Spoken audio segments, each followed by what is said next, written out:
I am Dr. Anuj Kumar Sharma, working in Mechatronics program of Center for Advanced Studies, which is in campus research driven institute of Dr. APJ Abdul Kalam Technical University, Lucknow. So, this is the 13th lecture of strength of material. Here today we will discuss the shear stresses in beams. अभी तक हम लोगों ने जो simple stresses जो generate होती हैं beams के अंदर under different conditions of loading वो हम लोगों ने डिस्कस की है. फ्लेक्सुरल फार्मूला हम लोगों ने डिस्कस किया है. इसके अलावा हम लोगों ने डिफरेंट टर्म्स यूज़ किए हैं, उसके न्यूमेरिकल्स हम लोग डिस्कस कर चुके हैं. लेकिन ये एक ऐसी सिचुएशन है कि बीम्स के अंदर जो शेयर स्ट्रेसेस इंड्यूस होती है वो हम लोगों को यहाँ पे डिस्कस करना है. So followings are the outlines of today's lecture. ये हम लोग आज थोड़ा डिस्कस करेंगे. First is the shear stress variation in cross section. तो जो डिफरेंट क्रॉस सेक्शंस होते हैं बीम्स के, उनके अंदर शेयर स्ट्रेस का वेरिएशन कैसे होता है. जैसे ये एक बीम है और इस बीम का let's say this is the cross section. So ये एक रेक्टेंगुलर क्रॉस सेक्शन का एक बीम है. तो इसके बहुत सारे डिफरेंट क्रॉस सेक्शंस होंगे. एक ये वाला क्रॉस सेक्शन होगा, एक ये वाला क्रॉस सेक्शन होगा. लेट्स से कि ये ए बी है, ये सी डी है.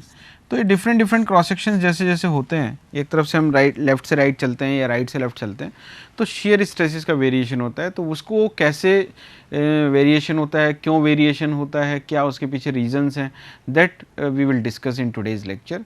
और इसके अलावा जो शेयर स्ट्रेस जो वेरिएशन है बीम्स के अंदर ऑफ डिफरेंट क्रॉस सेक्शंस का, वो हम लोग डिस्कस करेंगे. उसके बाद आप लोग चाहें तो इस पर न्यूमेरिकल अटेम्प्ट कर सकते हैं. जनरली जो इंपॉर्टेंट क्रॉस सेक्शंस होते हैं वो रेक्टेंगुलर, सर्कुलर और आई सेक्शन. और अगर हम आई सेक्शन और ये तीन स्टैंडर्ड क्रॉस सेक्शंस का अगर हम लोग डिस्कस कर लेंगे तो उसके बाद हम आराम से बाकी किसी भी क्रॉस सेक्शंस का देखना चाहें तो कर सकते हैं. सो ये वेरिएशंस ऑफ शेयर स्ट्रेस को डिस्कस करने समझने के लिए सबसे ज़्यादा इंपॉर्टेंट है ये चीज़ें. तो सबसे ज़्यादा जो हम लोगों को पहले समझना पड़ेगा कि ये वेरिएशन होता क्यों है. हम एक बहुत छोटा सा एग्जाम्पल अगर लेके देखें तो अगर कोई ये एक बीम है और ये जो बीम है सिंपली सपोर्टेड बीम है जिस पे पॉइंट लोड लग रहा है. लेट्स से कि इसका कोई भी क्रॉस सेक्शन एक आर्बिट्रेरी हम लोगों ने क्रॉस सेक्शनल ले लिया है. तो अगर इसका हम देखें तो जो shear force diagram, let's say कि ये फोर्स है F, ये रिएक्शन है R1, ये रिएक्शन है R2. और अगर ये लेंथ मिड में नहीं है, या अगर मिड में भी अगर हम इसको माने तो थोड़ा सा सिंपल रहेगा समझने के लिए. तो अगर इसका हम शेयर फोर्स डायग्राम ड्रॉ करें, so its shear force diagram would be like this. So let's say this is the x axis. So here this is the R1, up to this it will come down, then it is R2. So it would be the shear force diagram from, let's say this is the point A और ये point है B. तो जब हम यहाँ से देखें कि यहाँ पे shear force कितना है, A point पे इतना है. यहाँ से जब हम इधर चल रहे हैं तो ये कांस्टेंट है, उसके बाद ये डाउन हो जाता है और फिर ये नेगेटिव हो जाता है. सो ये this is negative and this is positive. इसका मतलब लेफ़्ट से राइट में जाने में जो शेयर फोर्स है वो वेरी कर रहा है. तो जब शेयर फोर्स वेरी कर रहा है इसका मतलब शेयर स्ट्रेसेस भी वेरी करेंगी. तो ये क्या रीज़न है इसका, वो हम लोग डिस्कस करेंगे. तो इसके लिए हम लोग क्या है कि देखिए, the vertical shear force developed shear stresses at a transfer section. तो डिफरेंट सेक्शंस में अब वो बात कर रहा है कि हम लोगों ने पूरा एक बीम था, उस बीम का हमने छोटा सा पोर्शन यहाँ पे इसको एनलार्ज करके दिखाया. तो यहाँ पे हमने क्या किया कि हमने एक क्रॉस सेक्शन लिया. लेट्स से कि वो यहाँ पे एक क्रॉस सेक्शन था. Let's say that cross section is A B. ये एक क्रॉस सेक्शन है, जैसे कि एक कोई बिस्किट का पैकेट है, उसमें से एक बिस्किट लिया तो that is representing the one transfer section. उससे थोड़ा सा आगे जाएंगे तो हमें एक और बिस्किट मिलेगा 3-4 बिस्किट छोड़ने के बाद. तो जो वो प्लेन है, so we are considering that plane. तो एक प्लेन से दूसरे प्लेन में जाने में क्या शेयर स्ट्रेस का वेरिएशन है, that we are discussing here. तो एक प्लेन ये है, उससे डेल्टा x दूरी पे जाने पर दूसरा एक प्लेन है. तो इन दोनों प्लेन पे जो वेरिएशन हो रहा है, जैसे यहाँ पे शेयर फोर्स डायग्राम इसका हमने देखा कि ये वेरी कर रहा है shear force from left to right. अब इसी का अगर हम बेंडिंग मोमेंट डायग्राम ड्रॉ करें इसी बीम का, तो what we are getting, we will get like this. इसका मतलब ये बेंडिंग मोमेंट है जो इस केस में आता है WL/4. स्टैंडर्ड फार्मूला है, वी नो. तो यहाँ से इसका मतलब यहाँ से यहाँ तक जाने में बेंडिंग मोमेंट भी चेंज हो रहा है। तो अगर आप एक सेक्शन बीम का यहाँ पे लेते हैं तो उस पर बेंडिंग मोमेंट लेट से m है, और जो दूसरा सेक्शन ले रहे हैं उस पर लेट सपोज करिए m प्लस समथिंग है, तो m प्लस समथिंग मतलब m प्लस डेल्टा m। तो वही यहाँ पे है कि यहाँ पे जो हम बेंडिंग मोमेंट ले रहे हैं, late say this bending moment is m, और इससे जो आगे थोड़ा सा डेल्टा x दूरी पे जो दूसरा क्रॉस सेक्शन है वहाँ पे जो हम बेंडिंग मोमेंट ले रहे हैं, let that bending moment is m plus delta m। तो इसका मतलब मूवमेंट वेरी कर रहा है लेफ्ट टू राइट जाने में, वो हम यहाँ पे देख भी पा रहे हैं। कांस्टेंट भी हो सकता है, लेकिन यहाँ पे अलग अलग कंडीशंस हैं, अलग अलग वेरिएशंस होते हैं। तो हो सकता है लॉन यहाँ पे जैसे लीनियर वेरिएशन है, कहीं पे नॉन लीनियर वेरिएशन हो सकता है। तो अगर हम यहाँ पे देखें इसको, तो let m and m plus delta m be the bending moment at AB and CD, दो जगह ये हम लोगों ने बेंडिंग मोमेंट लिया। अब ये इसका क्रॉस सेक्शन है राइट साइड में, तो हमने आर्बिट्रेरी कोई ले लिया है। अब यहाँ से this is, let's say this is the neutral axis, this is the neutral axis. तो न्यूट्रल एक्सिस के अबाउट ही हम सारी चीज़ें आई भी कैलकुलेट करते हैं, तो उसी के अबाउट करते हैं। So let us consider an elementary strip area of DA। ये हमने एक एलिमेंट्री स्ट्रिप लिया, let say this elementary strip is, इसका जो एरिया है लेट से DA है, क्योंकि हम लोग क्या करेंगे कि फर्स्ट इंटीग्रेशन मेथड से मूवमेंट, फर्स्ट इंटीग्रेशन मेथड जो होता है उससे अगर हम इस स्ट्रिप पे हम निकाल लेंगे वेरिएशन स्ट्रेस का, then we can integrate it from lower limit to the higher limit, we can have the boundary conditions, then we can integrate it. So अगर हम यहाँ पे देखें तो इस स्ट्रिप का एरिया जो हो गया DA, उसको अगर हम इंटीग्रेट करते हैं फ्रॉम यहाँ से लेके यहाँ तक, then we can get for the cross sectional area. तो बेंडिंग स्ट्रेस कितना हो जाएगा इस पे, ये फॉर्मूला हमको पता है m/i, ये फॉर्मूला हम लोग जानते हैं। अगर हम किसी ऐसी स्ट्रिप पे जो y दूरी पे है और स्ट्रेस निकालना है तो कितना निकलेगा, let say that stress is sigma 1 is equal to m/i into y। तो यहाँ से हम स्ट्रेस कैलकुलेट कर सकते हैं। अब एक पॉइंट पे स्ट्रेस निकालेंगे हम, इस वाले पॉइंट पे, फिर इस वाले पॉइंट पे स्ट्रेस निकालेंगे, फिर दोनों का डिफरेंस देखेंगे। अगर वेरिएशन हो रहा होगा तो कुछ ना कुछ वैल्यू आएगी, और अगर वेरिएशन नहीं है देन इट विल कम 0, तो कोई ना कोई चेंज नहीं होगा। तो अगर हम यहाँ पे देखते हैं, so bending stress on the elementary area H, वो वाले पे हमने किस वाले पे देखा था, हम लोगों ने यहाँ पे देखा था, इस वाले सेक्शन पे जो बेंडिंग स्ट्रेस निकाली थी that was sigma 1, right, at point G। तो हम लोगों ने इस पॉइंट पे निकाला था, इस स्ट्रिप का इस पे। अब हम इस वाले पॉइंट पे निकालेंगे। सो नेक्स्ट स्लाइड में अगर हम देखें तो ये जो मूवमेंट है इस वाले पॉइंट पे वो कितना होगा, m plus delta m। So this equation will become sigma 2 is equal to m upon i into y। तो ये उस पे आ गया मूवमेंट उस वाले, इसका मतलब यहाँ पे मूवमेंट कुछ और है G पे, और H पे मूवमेंट कुछ और है। So when we are moving from left to right, it means we are getting some variation. So to calculate the variation we can subtract और we can get the difference of this. So अब shear force अगर निकालना है तो shear force निकालने के लिए क्या होता है, stress multiplied by area. So what is the stress, m/i, ये स्ट्रेस थी पीछे, और इसको अगर a से मल्टीप्लाई करेंगे तो a पॉइंट पे, सो G पॉइंट पे जो स्ट्रेस है, G पॉइंट पे जो शेयर फोर्स है वो कितना होगा, m/i y इंटू DA। और अगर H पॉइंट पे हमको कैलकुलेट करना है तो it will be sigma 2 into DA। तो सिग्मा 2 कितना है, m/i m plus delta m upon i into y multiplied by DA। तो हम लोगों ने दो पॉइंट पे G पे शेयर फोर्स निकाला और H पे शेयर फोर्स निकाला। तो जो पहले वाली इक्वेशन में जो हमने देखा, तो शेयर फोर्स भी जो है वो वेरी कर रहा है यहाँ से लेके यहाँ तक। जैसे इस वाले केस में तो कांस्टेंट है, लेकिन अगर यही बीम ये होता तो इसका शेयर फोर्स क्या होता, इसका जो शेयर फोर्स डायग्राम है वो इस तरीके से होता कि यहाँ से यहाँ तक वेरी कर रहा है शेयर फोर्स, अगर हम यूडीएल बीम का लेते। सो यहाँ पे शेयर फोर्स अगर हम निकालें तो अनबैलेंसिंग कितनी है शेयर फोर्स में, GH फाइबर पे, GH फाइबर पे अनबैलेंसिंग कितनी है, G पे और H पे दोनों का डिफरेंस ले लीजिए। So m plus delta m upon I into Y into DA minus m upon I into Y into DA। तो ये हमारा एक पॉइंट पे हो गया और ये हमारा दूसरे पॉइंट पे हो गया, दोनों का डिफरेंस लेंगे। So it will become delta m upon I into Y into DA। So this would be the unbalancing. So delta shear force so this is the shear force, मतलब लेफ्ट से right में जाने में इतना हमको variation मिल रहा है। सो यहाँ पे अब अगर हमें निकालना है इसके अंदर टोटल अनबैलेंसिंग जो है पूरे सेक्शन के अंदर अगर हमको निकालनी है, so it means we have to use the integration, first integration method. तो उसके लिए we have already assumed that this strip is at a distance of y from this. तो इस स्ट्रिप में अगर हम देखें, सो ये वाली जो EF जो लेयर है, जो EF है ये y1, it is from y1, और दूसरी जो लेयर है वो जो हमारी न्यूट्रल एक्सिस है वो कितनी दूरी पे है, वो y2 है टॉप से, जो आउटर मोस्ट लेयर है उससे एक हमारा y1 पे है और दूसरी हमारी y2 पे है। तो total unbalanced shear force above, मतलब हम इस से ऊपर अगर हम कैलकुलेट करना चाह रहे हैं, हम केवल इस एरिया के लिए अगर हम कैलकुलेट करना चाह रहे हैं, तो जो हमारी स्ट्रिप है उस स्ट्रिप को हम लोअर लिमिट से अपर लिमिट तक इंटीग्रेट करेंगे। इसका मतलब लोअर लिमिट क्या हो जाएगी, अगर हम यहाँ से देखना चाह रहे हैं इस पूरे एरिया के लिए अगर हम कैलकुलेट करना चाह रहे हैं, तो इस स्ट्रिप का हमको पता है, तो हम यहाँ से यहाँ तक इंटीग्रेट करेंगे। It means from lower limit of y1 से अपर लिमिट ऑफ y2 तक इंटीग्रेट करेंगे।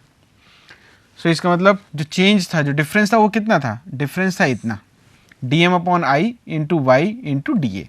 अब इसको इंटीग्रेट कर रहे हैं from lower limit to upper limit, so this the y2। तो जब इसको dm बाई आई, this is the constant, you can take it out, dm upon I, और अंदर क्या बचेगा y dA from lower limit to the upper limit. और अगर इसको हम देखें, सो ये क्या है, एलिमेंट्री एरिया dA, मतलब अगर हम यहाँ पे इसको देखें तो एलिमेंट्री एरिया है ये है न्यूट्रल एक्सिस, न्यूट्रल एक्सिस से कितनी दूरी पे है ये है y। इसका मतलब अगर एलिमेंट्री एरिया है dA और वो न्यूट्रल एक्सिस से कितनी दूरी पे है y, उसका जो खुद का सेंट्रॉयड है वो y दूरी पे है यहाँ से। तो अगर हम इसको इंटीग्रेट करेंगे तो ये क्या बनेगा, delta A will become A, और A का जो सेंट्रॉयड होगा वो कहाँ पे होगा, न्यूट्रल एक्सिस पे होगा। सो इसका मतलब that centre would be here. So इसका मतलब जब इसको इंटीग्रेट करेंगे तो what it will become, so इसके जो कोऑर्डिनेट्स होंगे वो जाएंगे x बार y बार। तो ये क्या हो जाएगा, upon integration y delta A, so delta A will become A and y will become y bar. So जब हम इसको इंटीग्रेट करेंगे, so now we are talking about whole area, so whole area multiplied by its y coordinate of centroid. Here y coordinate was y, but here if we are talking about for the complete area, so that coordinate will become y bar. So that's why upon integration we will get a y bar, right. So it means it is the total unbalancing, shear force की जो unbalancing है total cross sectional area के लिए वो a y bar है। Now अगर let tau be the shear stress at the surface, जिसकी width है b हमने assume की हुई है इस क्रॉस सेक्शन की, तो शेयरिंग फोर्स कितना हो जाता है, shear stress multiplied by area, area would be how much equal to b into delta X. So this is the area, not this area, complete area. So if this is the shearing force which is being generated inside the beam and this we have calculated, so we can equate these two. So upon equating these two we are getting this, so tau bx delta x is equal to delta m upon I into a into y bar, upon rearranging of the term because we are interested in this, so tau is equal to delta m upon delta x a y bar upon I b. So ये वाला जो term है, this is first derivative of the movement, and first derivative of movement is what, it is a shear force. So delta m by delta x can be written as f. So this equation will become like this. So this is the equation. So shear stress is equal to F means load multiplied, F means shear force multiplied by area of cross section, y bar is the coordinate of the total area with respect to the neutral axis, and I is the moment of inertia, b is the width of the section. So if we know all these things we can calculate the shear stress generation in the beam. So, this was the formula which is important. Now, using this formula we can calculate the shear stresses in different cross sectional beams. So, सबसे simple जो है तीन beams की बात करते हैं. तो सबसे सिंपल बीम है rectangular cross section. So this is the rectangular cross section. We know this is the formula. इस फॉर्मूले को यूज करेंगे. Now we take the elementary strip. एक छोटा सा एरिया लिया at a distance of y जिसका एरिया है ये dA. सो dA का वैल्यू कितनी हो जाएगी यहाँ पे? dA की वैल्यू हो जाएगी b मल्टीप्लाइड बाई dy.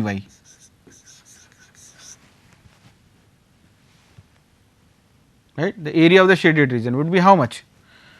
सो ये है हमारा d बाई 2 टोटल, और उसमें से अगर हम इधर से की तरफ से लेते हैं तो how much it is y.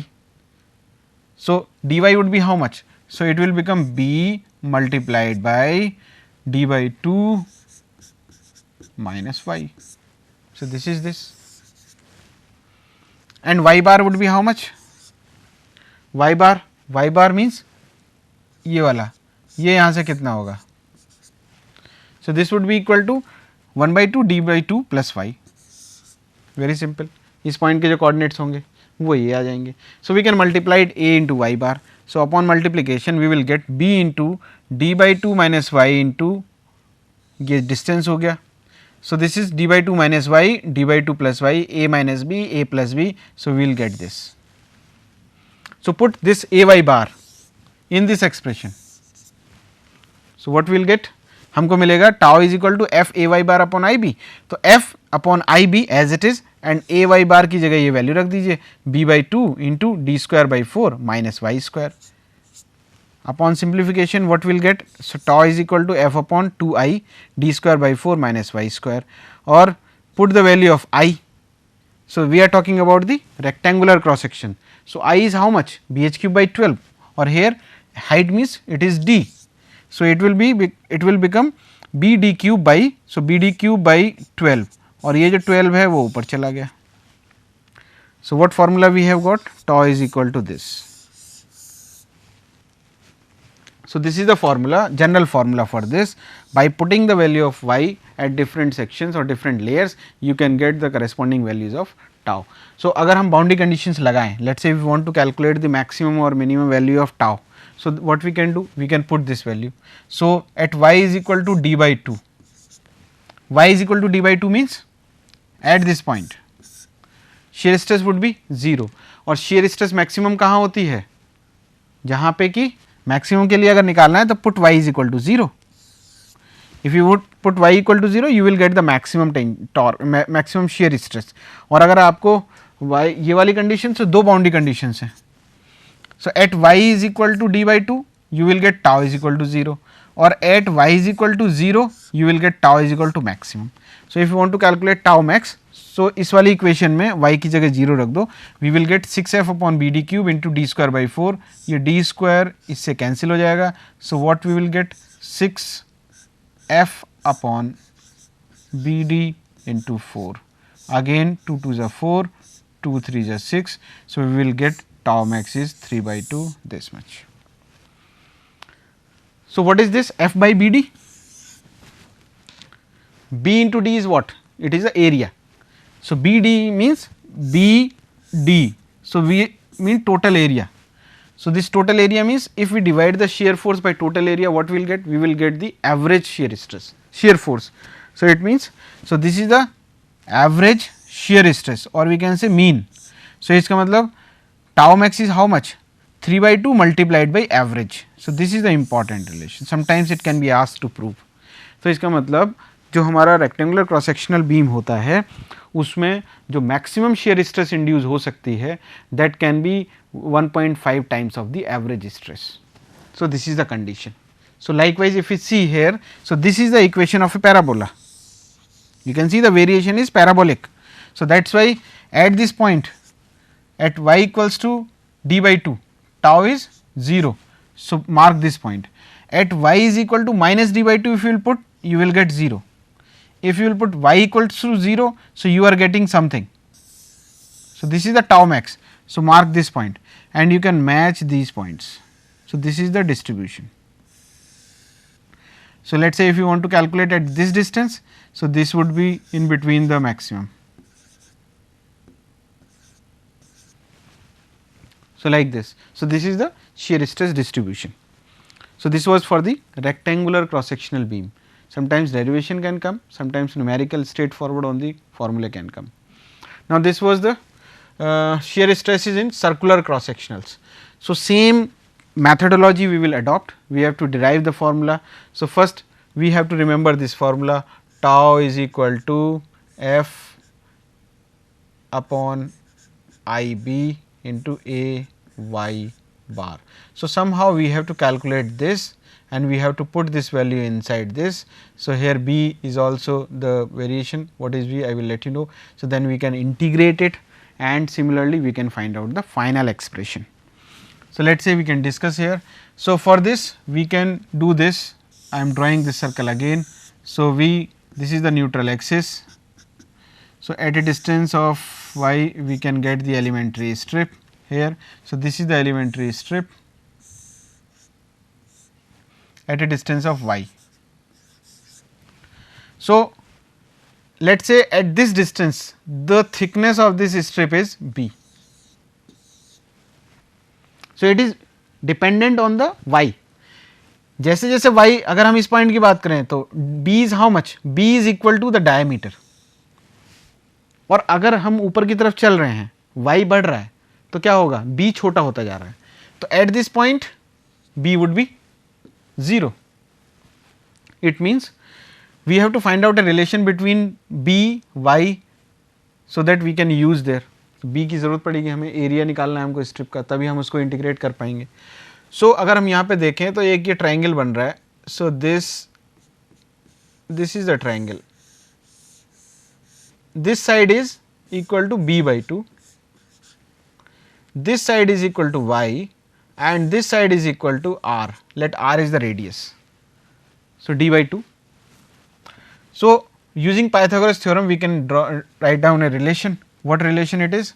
So r square is equal to y square plus b square, but if we want to calculate b, so b square is equal to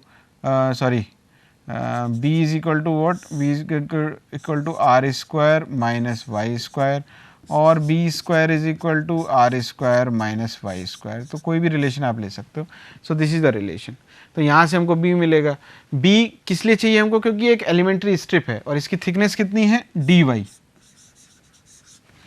so the area would be how much? dA. So b is equal to ये आ गया. अब r की value कितना होगा? d by 2, diameter का half, diameter standard होता है. तो r की जगह अगर हम d by 2 रखेंगे तो it will become like this. Now area of the strip, area of the strip कितना हो जाएगा? b इंटू डी वाई, मतलब हमको dA निकालना है, हमको ये वाला टर्म निकालना है किसी भी तरीके से सर्कल के लिए. जब ये पुट करेंगे then we will get the shear stresses. तो ए वाई बार हमको कैलकुलेट करना है. तो जब यहाँ पे b इंटू डी वाई ये आएगा तो b की जगह और dy एज इट इज और b जो हमने निकाला है ये वाला ऊपर वाला इसको यहाँ पे पुट कर दिए. सो यू विल गेट दिस. अब हमको क्या निकालना है? अब हमको इसका मोमेंट ऑफ एरिया मतलब ए वाई बार हमको कैलकुलेट करना है. First moment of area A into Y bar, तो ये फर्स्ट मोमेंट ऑफ एरिया होता है. A into Y square that would is the second moment. Moment of inertia वो नहीं निकालना है, हमको फर्स्ट मोमेंट निकालना है. तो यहाँ पे क्या है? B into D Y multiplied by Y. तो फर्स्ट मोमेंट हो गया. ये वैल्यूज इसके अंदर पुट करिए, you will get this upon simplification. अब हमको टोटल एरिया का निकालना है, moment of the shaded area about neutral axis. Shaded means ये वाली जो स्ट्रिप है इससे ऊपर का अगर हम निकाल लें पूरा, तो उसके लिए हमें क्या लिमिट रखना पड़ेगा? उसके लिए हमें लिमिट रखनी पड़ेगी y से लेके r तक. यहाँ पे कितनी है लिमिट? यहाँ से y और यहाँ से यहाँ तक r. तो from y is equal to उससे लेके r तक.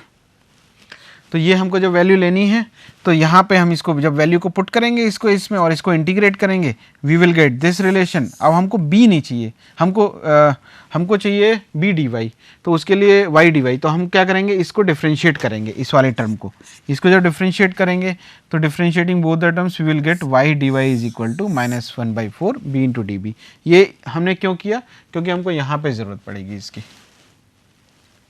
तो A Y bar is equal to, जब ये रिलेशन आएगा इसको और सिंप्लीफाई करेंगे तो वाई यहाँ से आ गया। अब वहाँ पे हम लोग इसको जो वैल्यू है बाउंड्री कंडीशंस लगाएंगे at Y is equal to when Y is was Y, मतलब जब हम वर्टिकल की बात कर रहे हैं तो जब Y is equal to Y तो बी कितना था, बी के बराबर था। But when Y is equal R, जब ये यहाँ पहुँच जाएगा तो B would be how much, 0 हो जाएगा। ये बाउंड्री कंडीशंस इसमें पुट करिए, so you will get the A Y means we are calculating the moment of the area for this area, so that would be how much, B cube by 12। Put this that value here, तो shear stress tau is equal to, ये हमारा standard formula है, इसी के लिए हम लोगों को ये वाला वैल्यू फाइंड आउट करनी थी।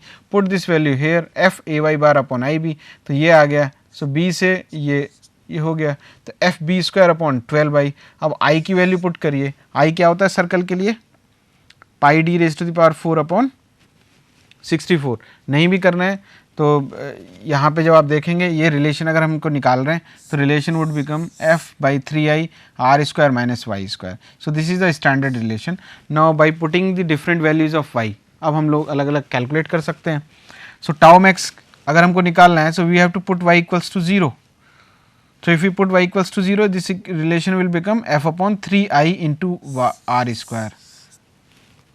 अब we can simplify it. I is how much? Pi d raised to the power 4 by 64. ये जो 64 है ये ऊपर चला गया। So upon solving जब हम इसको, और r की जगह d by 2 रख दीजिए या इस d की जगह 2r रख दीजिए इस तरीके से। So when you will solve it, you will get 4 by 3 f upon pi r square that was equal to tau max. तो ये जो रिलेशन आया, अब f upon pi R square क्या है, मतलब पाई आर स्क्वायर क्या है यहाँ पे, the area of the circle. तो ये मतलब अगर हम शेयर फोर्स को एरिया ऑफ सर्कल से डिवाइड करेंगे, what will get, we will get the tau average. So it means 4/3। So tau max कितना हो गया, so tau max is equal to 4/3 of tau average. तो जो रेक्टेंगल के case में 3/2 आता था, यहाँ पे कितना है 4/3, right. So this is the important formula. Similarly अगर हम देखना चाहें आई सेक्शन के लिए, तो आई सेक्शन में सारी चीज़ें वही हैं, आप ड्राइव कर सकते हैं। हम यहाँ पे केवल क्या है कि ये वाला जो पोर्शन होता है इसको वेब बोलते हैं, सॉरी फ्लैंज बोलते हैं, और ये वाला जो पोर्शन होता है इसको वेब बोलते हैं। रेक्टेंगल का हम ऑलरेडी ड्रॉ कर चुके हैं, तो उसी के हिसाब से हम इसको ड्रॉ कर लेंगे। बस सीधे हमको इसमें शेयर स्ट्रेस निकालना है, ये फार्मूला है। आप सीधे फार्मूला अगर इसको देखेंगे, आप इसको ट्राई करिएगा, बस मैं यहाँ पे बता देता हूँ। तो यहाँ से यहाँ तक जो स्क्वायर के केस में ये पैराबोलिक है, फिर यहाँ से यहाँ कांस्टेंट रहेगा, फिर ये पैराबोलिक आएगा, और फिर ये डिक्रीमेंट और ये।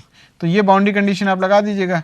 सो at Y is equal to D by capital D by 2 आपको 0 मिलेगा, at Y is equal to D by 2 आपको ये वैल्यू मिलेगी, और यहाँ पे मैक्सिमम वैल्यू मिलेगी आपको वाई इज इक्वल टू 0 पे।